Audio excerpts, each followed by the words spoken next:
And this is the Monday Mindset Podcast, where we share things of interest to us and hopefully to you. So let's get started with episode number 8. In this episode, Daisy is going to share something with us. Daisy, what do you have today? So this is an episode from a podcast that you introduced me to, actually, Impact Theory with Bilyeu. I quite enjoy it. It's good. Good introduction. Thank you very much. You bet. It was number 168, Jewel, on how this simple trick can turn anxiety into a powerful ally. And as soon as I saw the name, I thought, I recognise Jewel. I've got one of her albums somewhere. But did you know that she's not only a singer-songwriter, but she's an actor, best-selling author and poet. She's had a Cirque du Soleil show about her life. She's a philanthropist, and she's really big in the mindfulness movement and has recently made a documentary with Deepak Chopra called Mindfulness Movement. I didn't know those things about her. I did not know any of that. No. I was listening to the intro and it was like, wow, this woman is Superwoman. So that really stirred me up to, I was really excited about listening to the rest of it after that. Just not surprised. You shouldn't be surprised as someone has all these achievements. But just known her as a singer-songwriter. So it's just like, wow. She talks about different things, but the thing that I want to focus on, which is where she starts really, is what she calls the observer. And she tells the story of a period of time when she was homeless and she used to have lots of panic attacks and agoraphobia. And she talks about it in a lot more detail as she was living out of her car for a while, and then her car got stolen. She was on the streets and all these things, and, quite a story. She was getting all these panic attacks, really suffering from anxiety, and was determined to do something about it. And she was inspired by a quote from Buddha. Happiness doesn't depend on who you are or what you have. It depends on what you think. So she decided she was going to change her life one thought at a time. But the problem was her anxiety was making it really hard for her to track her thoughts. So she decided quite sort of randomly that she was going to watch her hands. This is really where the observer comes from, was born out of. But she laughs at this silly thing, but it's just what she decided to do. She was going to just watch her hands all the time and journal it. You can tell she's a poet. There are some lovely quotes that she comes out with during the podcast, and this is one of them. Your hands are the servants of your thoughts. It's your thoughts slowed down into action. So in a notebook, she would just write down everything about her hands, watching her hands. How she opened a door. She did this with her hands, that with her hands. But also then all the thoughts as well would just come tumbling out onto the page. And the biggest one that kept reoccurring was that she didn't believe in herself. But what she noticed was that through this process of watching her hands and writing it down in her notebook, her anxiety started to go away. And here's another one of her quotes. Fear is a thief. It takes the past and it projects it onto the future and robs you of the only opportunity you have to change. So she realized that when she was observing herself, her anxiety disappeared. And she has a little play on that quote. I think, therefore I am. I observe what I think, therefore I am. She goes on to expand on this, expand on the observer and these thoughts. And she says she is not her thoughts, but the observer of them.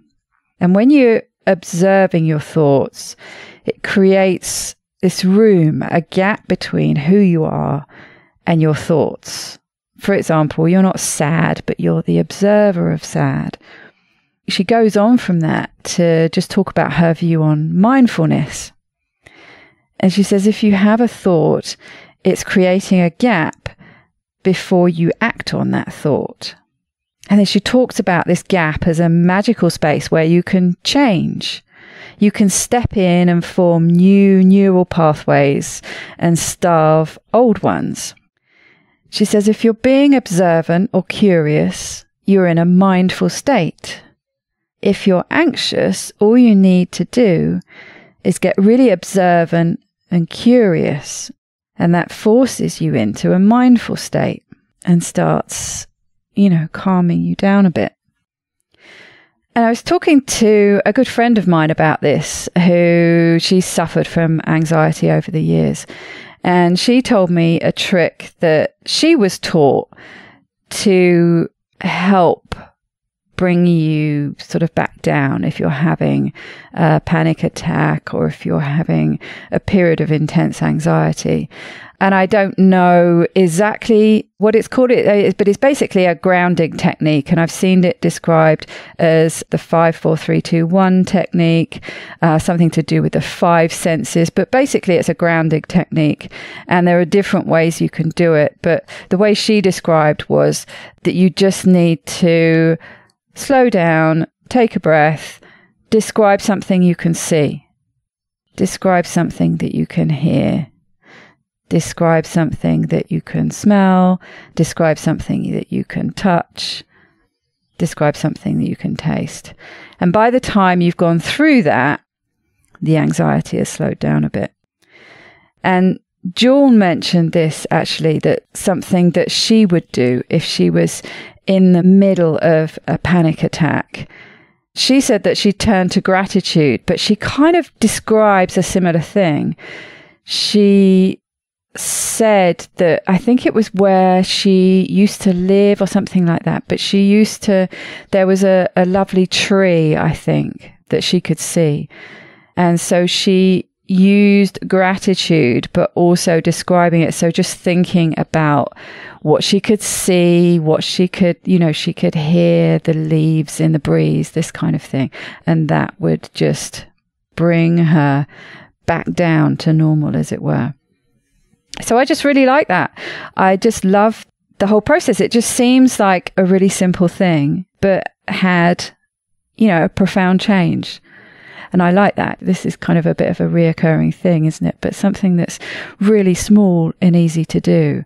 But just this image of the observer. And just by doing that, you create that gap, just that little bit of a buffer that gives you this space. It feels to me like just a breathing space and just a bit of a buffer between you and those anxious thoughts or whatever they are. Just a bit of a breathing space to be able to do something about it. It's very cool.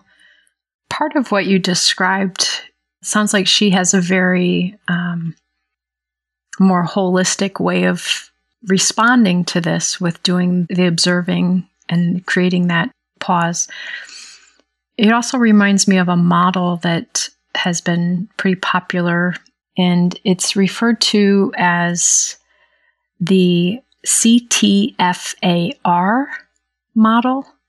Some people refer to it as the self-coaching model. Mm-hmm. So C is for circumstance, and really in the model they talk about the idea that circumstances are objective things. They're just information. Then the T in the model stands for thoughts. So what we think about this. And this often is triggered by the circumstance.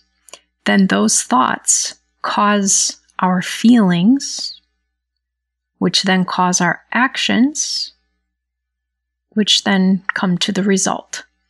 So we can really work in this model on changing thoughts in order to have different feelings. And so it sounds like in Jewel's way of processing this, by observing, she's able to interrupt the problematic thoughts rather than engage them and then have the resulting feelings, actions, and then results. So I'm kind of giggling on my side because I've been looking at this model lately for some other things, and now have this really cool way of thinking about what to do about it, or one way to help use a tool to interrupt that model and not go to those negative thoughts.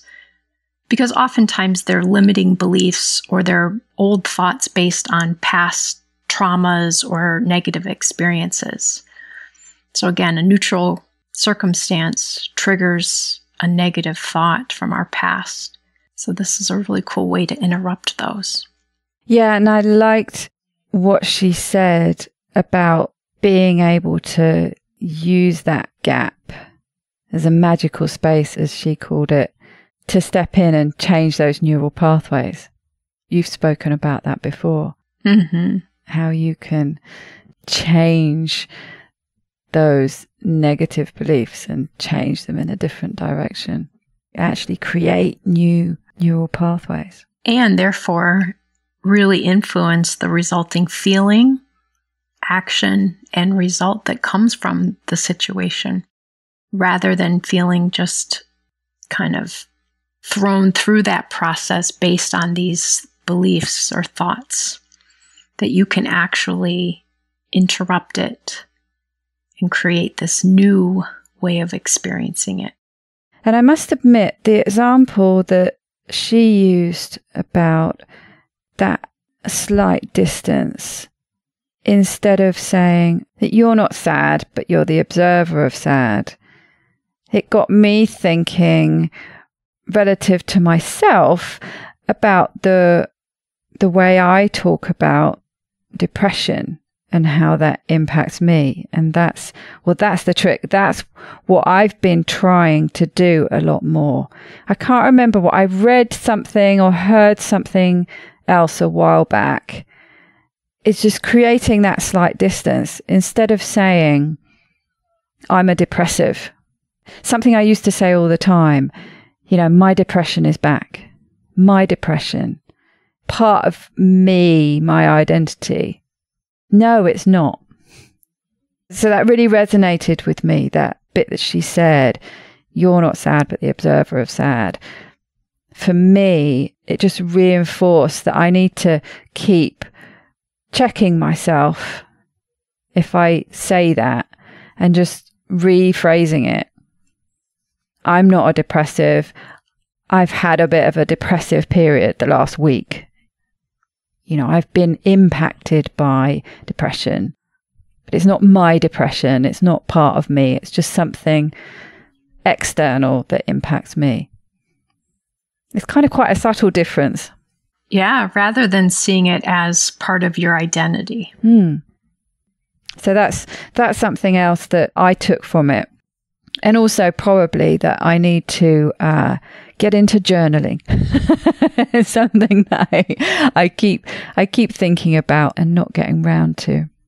I think in essence, one of the things that's important with the strategy is once you've created that space and you're in that observing place, you can then choose to interpret the information differently. So let's say I am starting to panic and I'm feeling, my breathing is getting more shallow, more rapid. Maybe my chest is tightening up.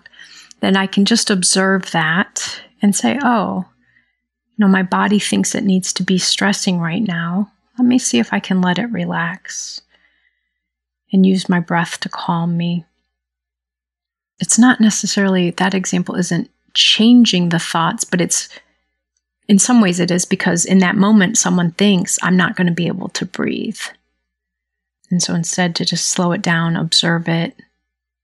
Let me see if I can loosen these muscles and let my lungs move better. Yeah, for me, one of the things that it reminds me of actually was the kind of therapy I was in with my counsellor, where I would create characters for different parts. They're called the different parts, the techniques he uses. And I could create all these different parts and they would have names and I would often draw them. Now, funnily enough, that's how Keto Woman was born, but that's a different story. But so it kind of, now I'm thinking about it, it kind of reminds me a bit of that. And the observer is like one of your parts who's just observing, but ends up having this calming presence. It's almost like I'm kind of picturing her now. You know, she's the observer, she's wise and she's calm. And by going through this process that she did of watching her hands and writing things down and letting all her thoughts come out, this presence, but it was actually a part of her that kind of took control a bit and really helped her get through that.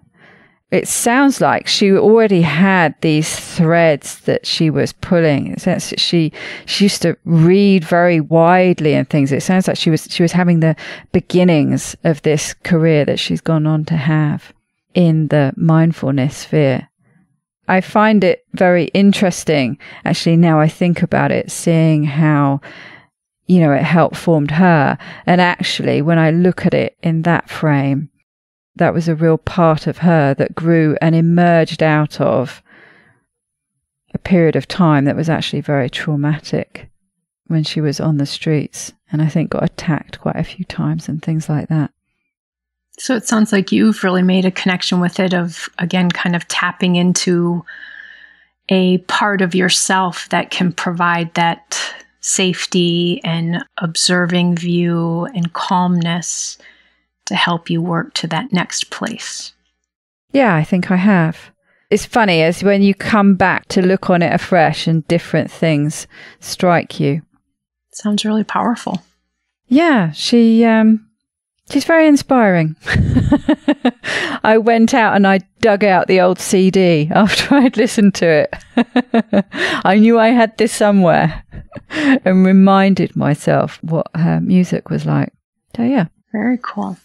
So on that note, I hope you have a great week, and I hope everyone else out there has a wonderful week too. Have a great week, everybody.